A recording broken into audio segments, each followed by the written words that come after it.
اور دوسری رکعت میں سورۃ اخلاص قل هو اللہ 11 بار، اور اس کے بعد سلام کے بعد 3 بار سورۃ یاسین پڑھ لیں بس، اور پھر اللہ سے گڑ گڑا کے مانگیں۔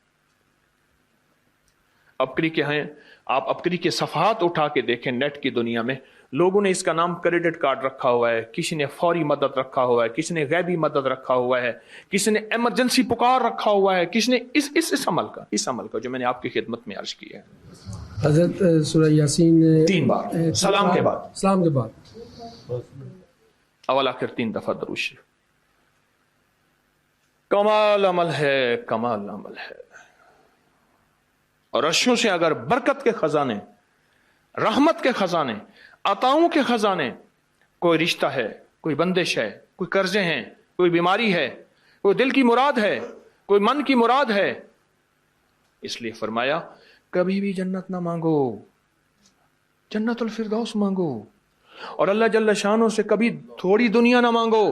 پھر دنیا حسنتم سپرلیٹو ہے، اور فی الآخرت حسنتم، مولا دنیا عطا فرما، پھر وہ جتنی عطا کر دے اس کی شہنشاہ کی تقسیم ہے، پر مانگ تو لاجواب مانگ۔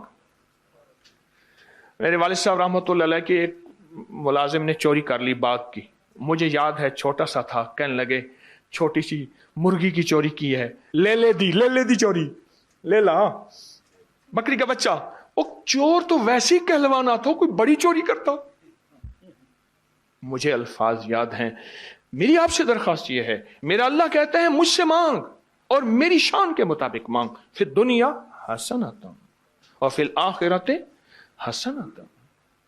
یہ جو عمل میں نے آپ کی خدمت میں بتایا ہے، 2 نفل حاجت کے کسی بھی لمحے یکسو ہو کے، اللہ کو یکسوئی چاہیے، اللہ کو یکسوئی چاہیے۔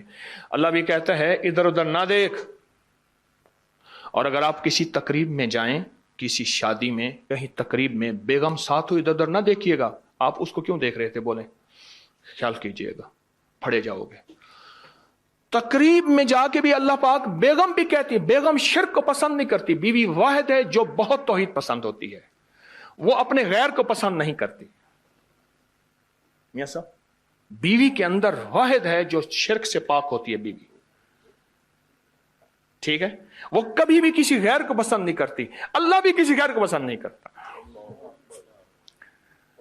توجہ سے مانگے اور چند دن کر کے دیکھیں تو سے، چند دن، چند ہفتے، اس کو اگر معمول بنا لیں۔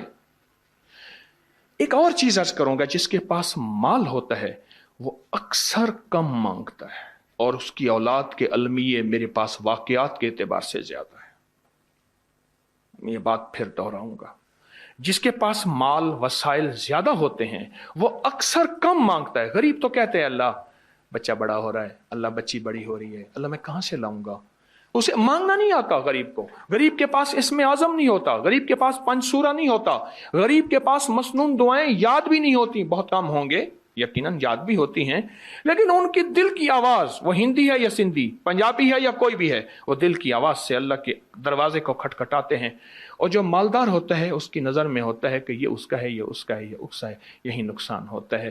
اپنی نسلوں کے لیے اس دعا کے ذریعے، اس نفل کے ذریعے 3 چیزیں ضرور مانگیے گا، ایک بخت، ایک مقدر اور ایک نصیب۔ فقر ایسا، غربت ایسی آئے کہ میرے ذہن میں ہر وقت لوگوں کی جیبوں پہ نظر ہو، ہر وقت لوگوں کی جیبوں پہ نظر ہو۔ یہ 2 وقت میں ہوتا ہے، ذہن نشین رکھیے گا۔ اس فقیر کا تجربہ ہے، ایک جب طمع بڑھ جاتا ہے، لالچ بڑھ جاتی ہے، اس وقت لوگوں کی جیبوں پہ نظر ہوتی ہے۔ جب فقر بڑھ جاتا ہے، غربت اور تنگ دستی اور فقیری بڑھ جاتی ہے، پھر لوگوں کی جیبوں پہ نظر اس کی ہوتی ہے اور اللہ کے خزانوں پہ نظر نہیں ہوتی یا کم ہوتی۔ اور حدیث میں آیا کہ کوئی مصیبت زدہ اس کو نہیں پڑتا جس کی مصیبت دور نہیں ہوتی۔ عرش کے نور میں اتنا ڈوبا ہوا تھا، خود چھپا ہوا تھا۔ لا علاج بیماریاں ہوں، دکھ ہوں، غم ہوں، قرضے ہوں، مصیبتیں ہوں، ناکامیاں ہوں اور پریشانیاں ہوں، اور ایسے حالات کہ جو انسان کہے کہ بس سب تو موت ہی ہے، اس کے علاوہ کوئی راستہ نہیں۔ کوئی ایسی پریشانی ہو، اللہ کا نظام ہے کہ اس پہ وہ ملتا ہے جو انسان گمان نہیں کر سکتا، سوچ نہیں سکتا۔ یہ فیصل آباد کے ساتھ ماموں کانجن میں ایک درویش ہوتے تھے صوفی عبداللہ صاحب رحمۃ اللہ علیہ، بڑے اللہ والے تھے، درویش تھے، اللہ سے مانگتے تھے، اللہ دے دیتا تھا۔ تو مجھے ان کے ایک شاگرد نے بتایا، اردو بازار لاہور میں ہوتے تھے، کہنے لگے کہ میں ایک دفعہ گیا تو مجھ سے فرمانے لگے کہ میرے سارے کے سارے طالب علم استاد جمع ہو کے آ گئے کہ ہمارے جو ہے وہ ہمارے راشن نہیں، کھانا پینا کچھ نہیں، تنخواہیں نہیں ملی، سب چیز ختم ہو چکی ہے، تو اب ہمیں اجازت دے دیں، آپ کے پاس تو ہے نہیں۔ اچھا فرمایا مجھے چند دن دے دو، جتنے اور دن صبر کر لیا، چند دن مجھے دے دو۔ تو فرمایا پھر بیٹھ گئے مصلی، اور جو سورۃ فاتحہ پڑھی نا جب آتے تھے نا، ایاک نعبد و ایاک نستعین، اس کو جو وجدانی کیفیت کے ساتھ دل کی گہرائیوں اندر کے درد کے ساتھ پکارتے تھے، اتنا درد، اتنا غم، اتنا درد، اتنا غم جو پکارتے تھے کہ ایسے محسوس ہوتا تھا کہ زمین ساری کی ساری ہل رہی اور ہر طرف ایک نظام چل رہا ہے۔ اور جب پھر اس صورت کو پورا کرتے تھے، پھر سورۃ فاتحہ پڑھتے تھے، اور جب پہنچتے تھے ایاک نعبد و ایاک نستعین، پھر ایسے ہی جو ہے اس کو دہراتے تھے۔ پر بات یہ ہے وہ دعا پڑھتے نہیں تھے، مانگتے تھے۔ ایک ہے دعاؤں کا پڑھنا، ایک ہے دعاؤں کا مانگنا۔ وہ دعا پڑھتے نہیں تھے، مانگتے تھے، اور اللہ مانگنے والے کو دیتا بھی ہے، اللہ مانگنے والے کو عطا بھی کرتا ہے، اور اللہ کی رحمت مانگنے والے کے ساتھ سدا رہتی ہے، ہمیشہ رہتی۔ وہ دعا پڑھتے نہیں تھے، مانگتے تھے۔ بس کہا کہ ایسے مانگے، ایسا مانگا، ایسا مانگا کہ اللہ پاک کو ترس آیا۔ چند ہی دنوں میں فرمایا اللہ نے دکھایا کہ یہ دیگ ہے سونے کی بھری ہوئی ہے، اور میں نے آپ کے حوالے کر دی، اور تھوڑا سی ایسی جگہ ہٹائی تو وہ دیگ نکل آئی۔ تو فرمایا پھر مٹھیاں سونے کی بھر بھر کے دیتے تھے، اور کہتے تھے اس کو حسب ضرورت خرچ کرنا، خیال کرنا، کہیں فضول خرچی نہ کرنا، اسراف نہ کرنا، اللہ کے خزانے ہیں اور برکت والے ہیں، کہ اللہ ناراض ہو کے چھین نہ لے، کہ اللہ ناراض ہو کے چھین نہ لے۔ کہ میں چاہتا ہوں میری 7 نسلوں میں رزق ختم نہ ہو، جو مہنگائی اور حالات اور پریشانیاں میں دیکھ رہا ہوں۔ کوئی ہے عمل؟ میں کہا بالکل ہے۔ میں نے کہا روزانہ 40 منٹ بیٹھ، 40 منٹ صبح دوپہر شام، جو تیری تنہائی کا وقت ہو، 40 منٹ کوئی ایسا بیٹھ 40 منٹ اس انداز سے مصلی پہ، کہیں بستر میں، کہیں ایسی جگہ جہاں سوئے نہیں، اور بس صرف ایک بار سورۃ فاتحہ پڑھ، اور اس کے بعد ایاک نعبد و ایاک نستعین کو دوہرا۔ جاگ رہے ہیں؟ دیکھتے رہیں، مجھے دیکھتے رہیں، میں آپ کو دیکھتا رہوں۔ آپ اللہ کے اور اس کے حبیب کے مہمان ہیں، آپ کو دیکھنا بھی ثواب ہے، آپ کو دیکھنا بھی ثواب ہے۔ تو میں نے اس سے عرض کیا کہ بس اس کو وجدان سے پڑھو، ایسے پڑھ کے رونگٹے کھڑے ہو جائیں، آنسو بہنے لگ جائیں، دل کے اندر کا درد اور دل کا اندر کا غم، اور اللہ کے سامنے حاضری، استحضار، اور یہ کیفیتیں تیری ہوں کہ بس اس کے علاوہ کوئی مجھے یاد نہ رہے۔ اس درد سے پڑھو صرف 40 منٹ۔ 40 کی عدد کے ساتھ کائنات کے رازوں کا بڑا تعلق ہے۔ 40 کا جو عدد ہوتا ہے، بس 40 کے عدد کے ساتھ پڑھ، اور بہت توجہ سے پڑھ، اور بہت دھیان سے پڑھ، بہت توجہ سے، روز پڑھ۔ مجھ سے کہنے لگا کتنے دن پڑھوں؟ تو میں نے اس سے کہا مجھ سے یہ دن نہ پوچھ، تیرا دل خود بولے گا، دل خود بولے۔ کیا بولے؟ دل خود بولے، اور دل اندر بولے کہ اللہ پاک جل شانہ نے نسلوں کے لیے رزق کی عزت، دولت، برکت کے فیصلے کر دی۔ بس دل بولے۔ کتنے دیر کر؟ اب یہ تیری اپنے مانگنے میں ہے، اب یہ تیری اپنے مانگنے میں ہے۔ مانگنے میں کمی ہے تو دل نہیں بولے گا، اگر مانگے گا تو پتہ نہیں دنوں میں یا ہفتوں میں، جتنے میں دنوں میں فیصلہ ہو جائے گا۔ فیصلہ ہو جائے گا۔ اور فرمایا اگر یہ کوئی بندہ کر لے، اللہ نسلوں کا رزق اللہ سے منوا لے۔ اور میں نے اس سے کہا خیال کرنا، رزق کے روحانی ساتھ منوانا، رزق کے روحانی ساتھ منوانا، رزق کے روحانی ساتھ منوانا، ورنہ دولت مال چیزیں مل جائے گی جس کے بارے میں کہا جاتا ہے کہ بعض بندے ایسے ہوتے ہیں اللہ پاک ان سے لقمے نہیں چھینتا، سجدے چھین لیتا ہے۔ اللہ ان سے لقمے نہیں چھینتا، کیوں؟ رزق کے جسمانی دوسرے لفظوں میں مل رہا ہے، اور رزق کے روحانی اللہ چھین لیتا ہے۔ یہ جو آج آپ بیٹھے ہیں تسبیح خانے میں اور میں بیٹھا ہوں، یہ ہم روحانی دسترخوان پہ بیٹھے ہیں۔ یہ بہت بڑا دسترخوان لگا ہوا ہے، دسترخوان ہے۔ سنا ہے در یار پہ بڑی دھوم ہے، سنا ہے در یار پہ بڑی دھوم ہے، وہاں عاشقوں کا ہجوم ہے۔ یہ روحانی دسترخوان ہے، میں بھی خود محتاج ہوں۔ یہ روحانی دسترخوان ہے۔ تو میں نے اس سے عرض کیا کہ ایک دسترخوان نہیں مانگنا، دونوں مانگنا، رزق روحانی بھی اور رزق جسمانی تو اس کو بھی ملتا ہے جس کو کلمہ نصیب نہیں ہوا، رزق جسمانی تو اس کو ہی ملتا ہے جس کو کملی والی کی غلامی نصیب نہیں ہوئی، رزق جسمانی تو اس کو ہی ملتا ہے جس کے ماتھے پہ شقاوت لکھی ہے، رزق جسمانی تو اس کو ملتا ہے جو اللہ کا نافرمان ہے، رزق جسمانی تو اس کو ملتا ہے جو اللہ کے وجود کا انکار کرتا ہے، رزق جسمانی تو اس کو ہی ملتا ہے جو آخرت اور قبر کا انکار کرتا ہے، رزق جسمانی تو اس کو ملتا ہے جو جنات اور برزخ کا انکار کرتا ہے، رزق جسمانی تو اس کو ملتا ہے جو خود کملی والے کی نبوت کا انکار کرتا ہے۔ وہ تو بے بہا لوگ ہیں، ان کو ملتا ہے، پر تجھے بھی صرف رزق جسمانی ملا اور اللہ سے یہ منوا لیا، نہ یہ نہ منوانا، اللہ سے کہنا ہے اللہ رزق روحانی بھی دے اور رزق جسمانی بھی دے، دو رزق کٹھے عطا فرما۔ کون سا رزق؟ رزق اور رزق جسمانی بھی دے۔ کہیں ایسا نہ ہو کہ میری نسلوں میں صرف مال دولت و چیزیں ہوں اور تیرا نام اور تیرے حبیب کا نام نہ ہو، تیرا نام اور تیرے کملی والے کا نام نہ ہو، تیرا نام اور تیرے دوستوں کا نام نہ ہو، تیرا نام اور تیری آل و اصحاب کا نام نہ ہو۔ کہیں ایسا نہ ہو میں محروم ہو جاؤں، مجھے آل اور محمد اور آل محمد اور اصحاب محمد کی نسبتیں یہ بھی ساتھ عطا کیے رکھ۔ میں نے اس سے کہا کہ دو چیزیں مانگنا۔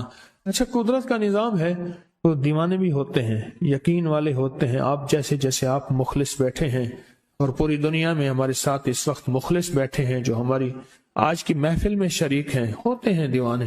اس نے یقین سے پڑھنا شروع کر دیا، مجھ سے کہنے لگا ایک وقت ایک جگہ ہو بہت بہتر۔ میں نے اس سے کہا، میں نے کہا پھر بھی اگر ایک وقت ایک جگہ میسر نہ بھی ہو تو اگر عمل کسی وقت چوک جائے، عمل کی جگہ چوک جائے، عمل کا وقت چوک جائے، مجبوری میں نہ ہو تو بہتر ہے، پر توجہ نہ چوکے، دھیان نہ جائے، استحضار نہ جائے، یقین نہ جائے، اور سچا یقین ہو، سچا یقین کہ میرا اللہ خود کہتا ہے یہ مانگنا بھی تو اسی نے دیا ہے نا، اسی نے مانگنا دیا ہے۔ جب اس کریم نے مانگنا ہی خود دیا ہے تو عطا بھی خود کرے گا۔ نہیں خوف نارے جہیم کا کہ کرم ہے مجھ پہ کریم کا، وہ خود عطا کرے گا مجھے، جس نے مانگنا دیا دے گا۔ یقین ہو ایسا ایسا ایسا ایسا، اتنا زبردست یقین ہو، اتنا یقین ہو اللہ کے ملنے پہ اور اللہ کے مانگنے پہ، اتنا یقین ہو کہ گمان اور خیال سے بالا تر یقین ہو، بہت زیادہ یقین ہو۔ یاد رکھیے گا میری بات، میری طرف دیکھتے رہیں، یاد رکھیے گا جس کو ملا ہے یقین کی طاقت میں ملا ہے، اور جس سے چھنا ہے بے یقینی نے اس سے سب کچھ چھین لیا، بے یقینی نے اس سے سب کچھ چھین لیا۔ جس کو ملا ہے یقین کی طاقت سے ملا ہے، یقین ہو کہ میں کر رہا ہوں اور اللہ مجھے دے دے گا۔ کہا کہ کیسا یقین ہو؟ کہا جیسے بکری کے تھن دودھ سے بھرے ہوئے اور میں کہوں کہ میرے ہاتھ سے دباؤں گا اور دودھ نکلے گا، اس سے زیادہ یقین۔ اور کہا کس سے زیادہ یقین؟ کہا کہ ایک بڑا نوٹ ہو اور بڑا نوٹ کے اندر جو ہے ایک آنے کی چیز آنی ہے، تو میں کہوں گا اس سے تو اس کی نوٹ کے اندر تو ہزاروں آنے ہیں، اور میں ایک آنے کی چیز، ایک ٹکے کی چیز لوں گا اور میرا کام بن جائے گا، اس سے زیادہ یقین ہو، اور اس سے کہیں زیادہ یقین ہو کہ سخت پیاس ہے اور میں پانی کو دیکھوں اور پانی کو دیکھتے ہی مجھے یقین ہو کہ اس سخت پیاس میں میرا پیاس بجھ جائے گی، پیٹ بھر جائے گا، اس سے کہیں زیادہ یقین ہو۔ میں پھر بھی یقین کو نہیں سمجھا سکا، علم بھی محدود ہے، الفاظ بھی میرے پاس محدود ہیں، اس سے کہیں زیادہ یقین ہو، اس سے کہیں زیادہ یقین ہو، اور بہت زیادہ یقین ہو، اتنا یقین ہو۔ کیا خیال ہے؟ آپ چاہیں گے اپنی نسلوں کے لیے بخت، رزق، نصیب اور مقدر منوا لیں؟ کیا خیال ہے؟ وہ بڑا کریم ہے۔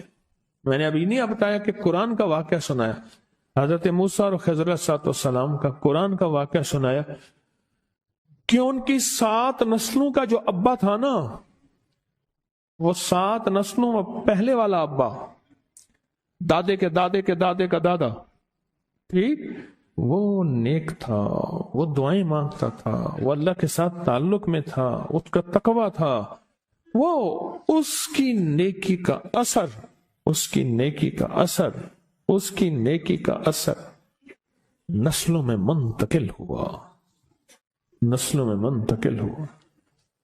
پڑھ لیں، مانگ لیں، اللہ سے کر دیں کہ اللہ میرے لیے اور میری نسلوں کے لیے رزق روحانی اور رزق جسمانی کے فیصلے کر دیں، رزق روحانی اور رزق جسمانی کے فیصلے کر دیں۔ شاہ عبد الرحیم تھے شاہ ولی اللہ رحمت اللہ علیہ کے والد محترم، انہوں نے شاہ ولی اللہ سے کہا، بیٹا میں تجھے روحانی مشقیں کرا رہا ہوں، ایک مشق ایک بھی کر لے، اپنے لیے اور اپنی نسلوں کے لیے اللہ سے رزق منوا لے۔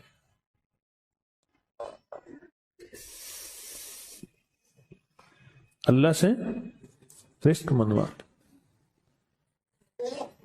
اللہ سے رزق منوا لے۔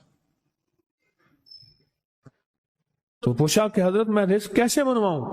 اور میں کہ کچھ وقت ایسا نکالا کر، ایسا وقت نکالا کر 2 گھڑی اور 3 گھڑی کا، ایک ساتھ 2 گھڑی اور 3 گھڑی، ایک ساتھ تقریباً 21 منٹ کی ہوتی ہے، تقریباً 21 منٹ کی، 2 ساتیں مل جائیں تو 40 منٹ بنتے ہیں، تو ایک ساتھ 2 ساتھ 3 ساتھ کی گھڑی میں کہ بیٹھ کے نا سورت فاتحہ اور اس میں ایاک نعبد و ایاک نستعین کا تکرار اور استحضار کیا کر، اور ایسا کیا کر تیری آنسوں بہیں، تیرا دل روئے، تیری آنکھیں روئیں، تیرے رونگٹے کھڑے ہوں اور رواں رواں، اور اس کے اندر سے تیرا پل پل، تیرا من، تیرا جذبہ، تیری سوچیں بولیں، کیا بولے؟ ایاک نعبد و ایاک نستعین۔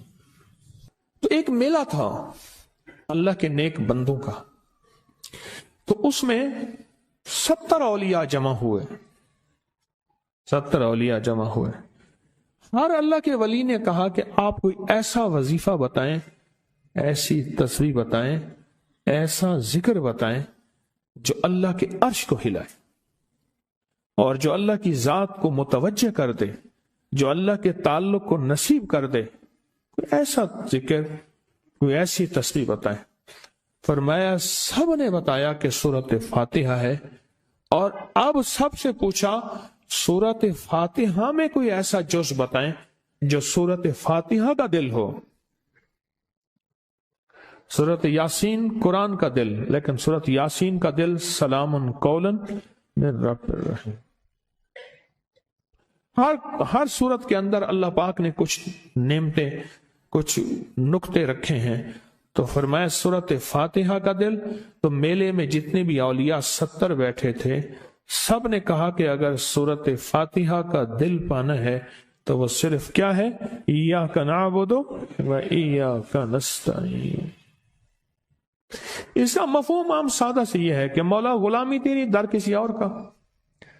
جب غلام تیرے ہیں، منگتے تیرے ہیں، بھکاری تیرے ہیں، محتاج تیرے ہیں، پھر در بھی تیرا ہے۔ پھر در بھی تیرا ہے اور کسی کا در مولا نہیں ہے، پھر در بھی تیرا ہے، تیرے در کے ہم محتاج، تیرے بر کے ہم غلام ہیں۔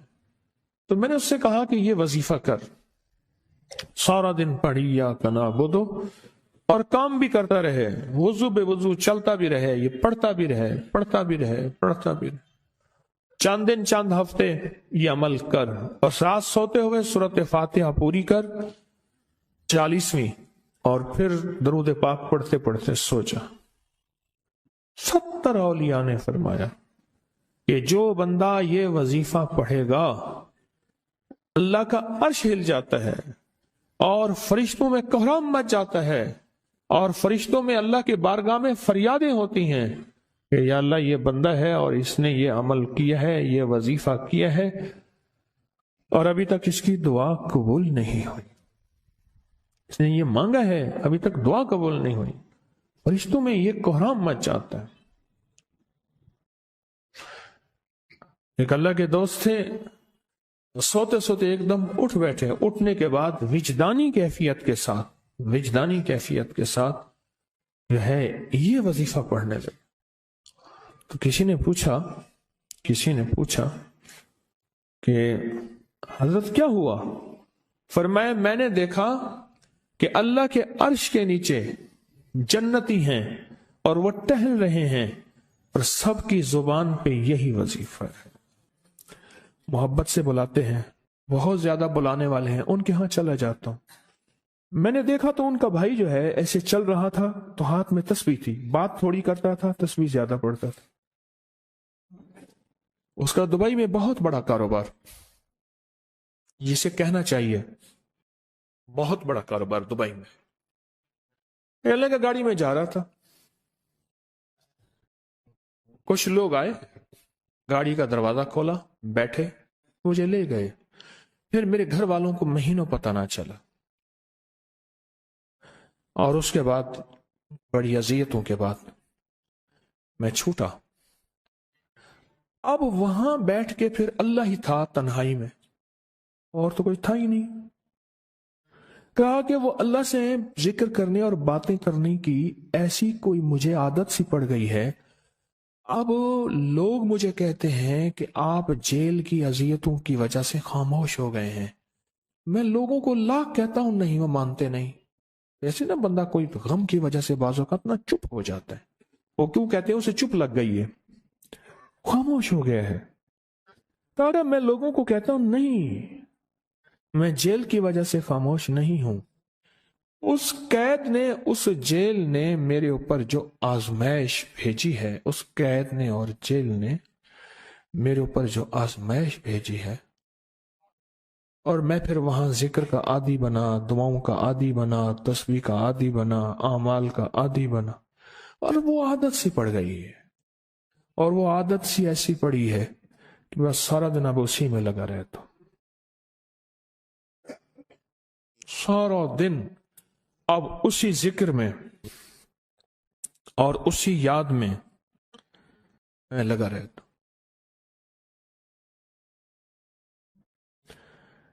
کہیں ایسا نہ ہو ہم بھی اگر ذکر سے غافل ہوئے، تسبیح سے غافل ہوئے، خدا نہ خاصہ ایسی آزمائش آ جائے، اور پھر ہم ذکر اور تسبیح اور اعمال کے عادی بن جائیں، اللہ سے عافیت مانگے۔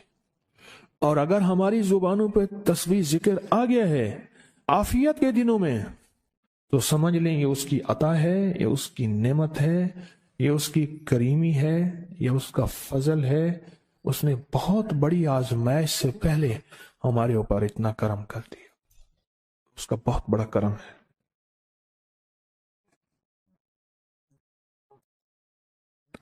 اس لیے اللہ جل شانہ کے حبیب کملی والے نے آزمائشوں سے پناہ مانگی ہے، اللہم انی اعوذ بک من جہد البلاء، آزمائش، کوئی بلا آ جائے، ودرک شقاء، شقاوت میں میرا نام آئے، بدبختی میں، یہ بھی آزمائش ہے، وسوء القضاء، میرے لیے ایسے فیصلے ہونا شروع ہو جائیں جو مجھے برباد کر دیں، ایک کے بعد دوسرا میرے حق میں فیصلہ، میرے خلاف فیصلے سارے، وشماتت الاعداء، اور ایسا وقت میرے آزمائش نہ آئے کہ دشمن تالیاں بجائے، دشمن ہنسے، اور میرا مذاق اڑائے. اس لیے میرے آقا نے، میرے حضور نے آزمائشوں سے پناہ مانگی ہے، عافیت مانگی ہے. اللہم انی اعوذ بک من زوال نعمتک، اللہ نعمت دی پھر اس کا زوال آ گیا. وتحول عافیت، عافیت دی تو تو نے چھین لی. اللہم انی اعوذ بک من زوال نعمتک وتحول عافیتک وفجاءت نقمتک وجمیع سخطک.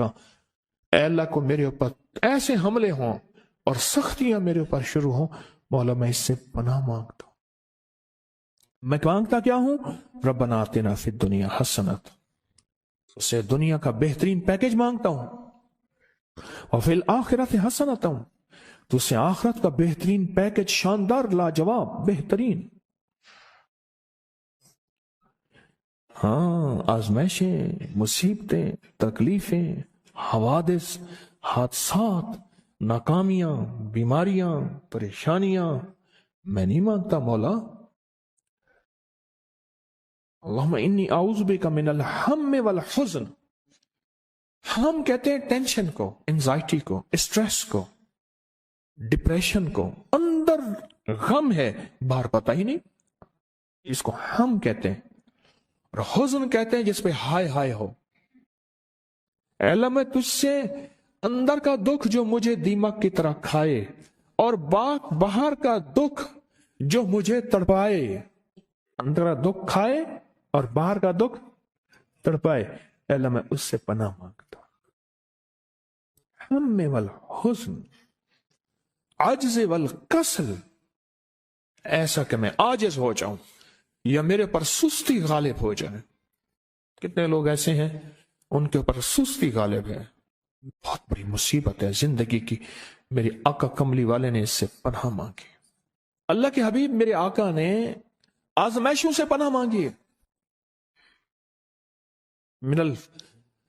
اللہم انی اعوذ بک من الفقر والکفر. اے میرا مولا مجھے کفر سے اور فقر سے بچا. فقر ایسا، غربت ایسی آئے کہ میرے ذہن میں ہر وقت لوگوں کی جیبوں پہ نظر ہو، ہر وقت لوگوں کی جیبوں پہ نظر ہو. یہ دو وقت میں ہوتا ہے، ذہن نشین رکھیے گا.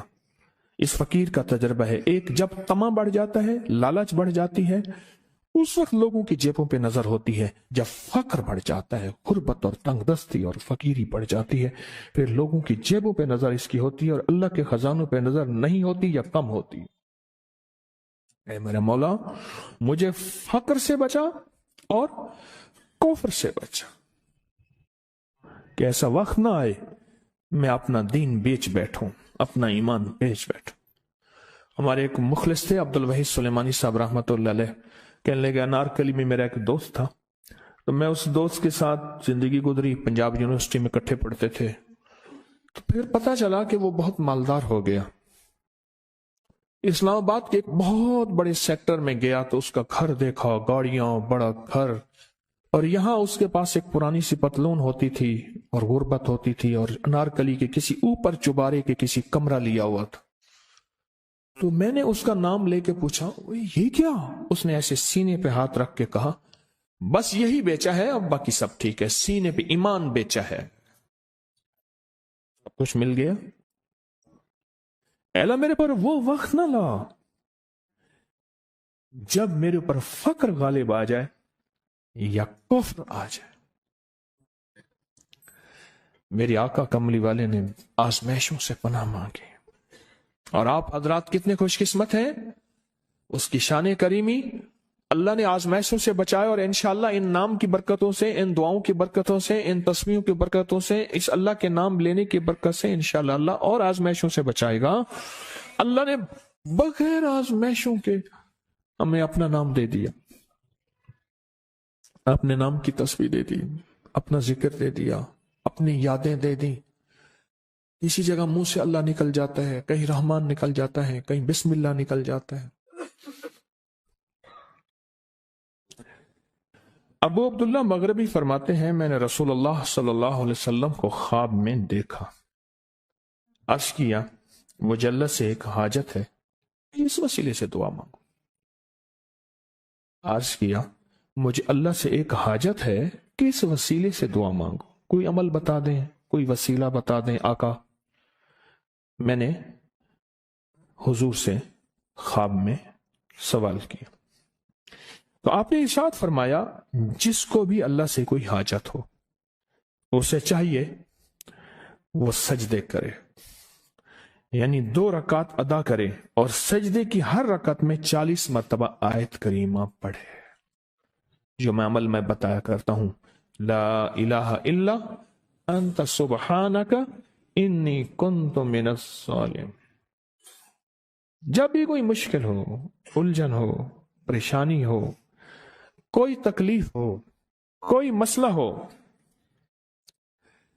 تو میرے حضور نے فرمایا کہ تو ایسا کر، تو ایسا کر، تو کیا کر، تو نفل پڑھ، ہر رکعت میں سبحان ربی الاعلیٰ کے بعد 40 مرتبہ آیت کریمہ پڑھ، اور پڑھ ایسے ڈوب ڈوب کے، مانگ مانگ کے، گڑ گڑا کے، بھکاری محتاج سائل اور منگتا بن کے پڑھ۔ اور حدیث میں آیا کہ کوئی مصیبت زدہ اس کو نہیں پڑھتا جس کی مصیبت دور نہیں ہوتی۔ آیت کریمہ کو فرمایا کوئی مصیبت زدہ اگر پڑھ لے اس کی مصیبت دور ہوتی ہے۔ اور ایک اور حدیث میں ہے کہ کبھی ایسا نہیں ہوا کہ کسی مسلمان آدمی نے کسی چیز کے لیے اسے پڑھا ہو اور اس کی دعا قبول نہ ہوئی ہو، اور اس کو ترمذی اور نسائی نے روایت کیا ہے۔ میرے آقا فرماتے ہیں کہ میں جب شب معراج میں میرا ایک شخص پر گزر ہوا جو نور عرش میں چھپا ہوا تھا، عرش کے نور میں اتنا ڈوب